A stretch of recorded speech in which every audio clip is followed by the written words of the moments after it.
Very good. சொன்ன மாதிரி ஆடா நாய்கள்.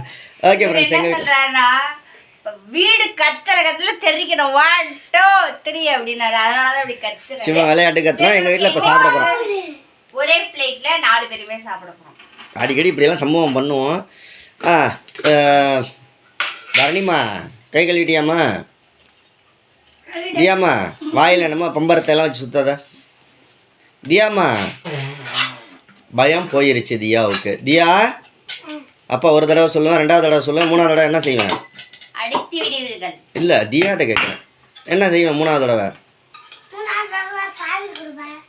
சாப்பா கொடுத்துருவேன். பாருங்க எங்க வீட்டில் வந்து சாப்பாடு. இது ஏன் இட்லி யாரும் எடுத்துடக்கூடாது. இது தரணிஸ் இட்லி. எங்க வீட்ல வந்து இட்லி, கார சட்னி, அப்புறமேட்டு இட்லி சாம்பார். இன்னைக்கு நைட்டு சாப்பாடு இதுதான். சாப்பிட வேண்டியதான். உங்க வீட்ல எல்லாம் நைட் டிஃபன் என்னன்றத கமெண்ட்ல சொல்லுங்க. சூடா இருக்கா பாப்பா? நான் பிச்சு தரேன். இந்தா. நான் பிச்சு வச்சிருக்கேன், சாப்பிடு. இதுல மிகப்பெரிய கொடுமை என்னன்னா நிஷா தான் 3 பேருக்கு ஊட்டி வாங்கணும். அவ தான் கடைசியா சாப்பிடுவா.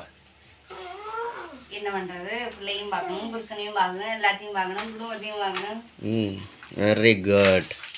நீ தானே அம்மா, நீ தான் எல்லாரையும் பார்த்தாவணும். சாப்பிடாதா? நீ சாப்பிடு.